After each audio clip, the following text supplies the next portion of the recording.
दोस्तों, दरअसल हम देख रहे हैं कि हिंदी साहित्य के आदिकाल का नामकरण किस प्रकार हुआ है।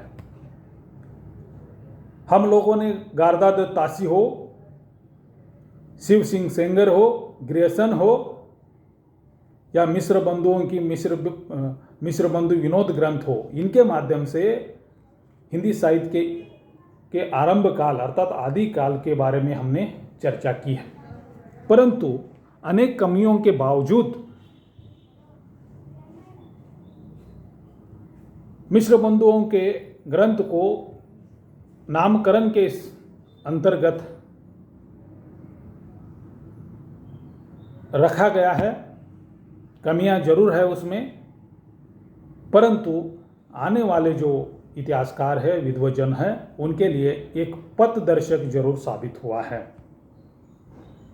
काल विभाजन और नामकरण का सबसे मौलिक प्रयास सबसे पहले अगर हिंदी के विद्वान ने अगर किसने किया, आचार्य ने अगर किसने किया है तो आचार्य रामचंद्र शुक्ल ने किया है।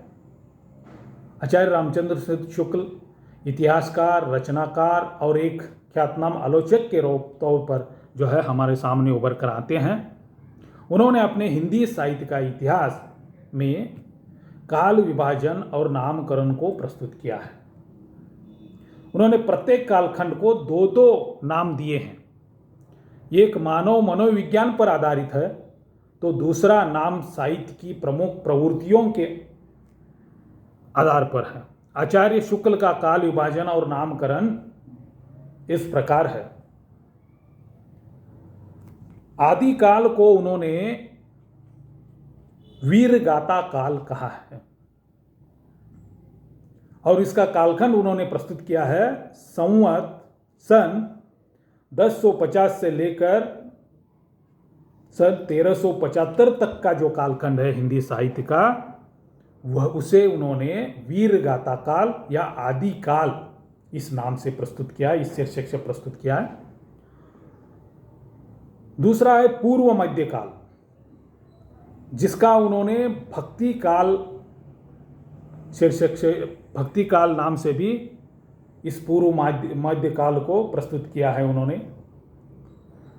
इसका कालखंड 1375 से लेकर संवत 1700 तक का। 1375 से लेकर 1700 तक के कालखंड के बीच जो भी घटनाएं घटित हुई, उन घटनाओं को जो साहित्य हिंदी साहित्य में रखा गया है, उन सभी घटनाओं का समावेश जो है 1375 से लेकर 1700 तक के इस भक्तिकालीन साहित्य में है। उसका बाद आरंभ मध्यकाल अर्थात रीतिकाल।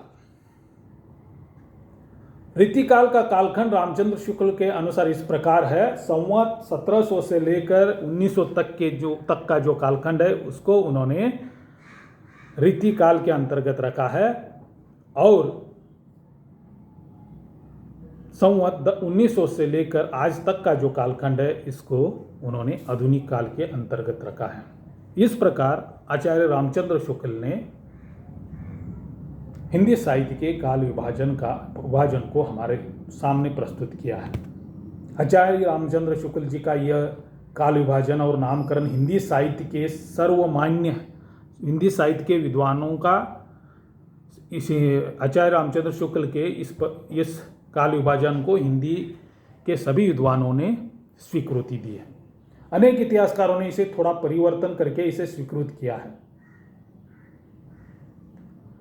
इस प्रकार हिंदी साहित्य के इतिहास आदिकाल, भक्तिकाल, रीतिकाल, आधुनिक काल, ये चार कालखंड सर्वमान्य है।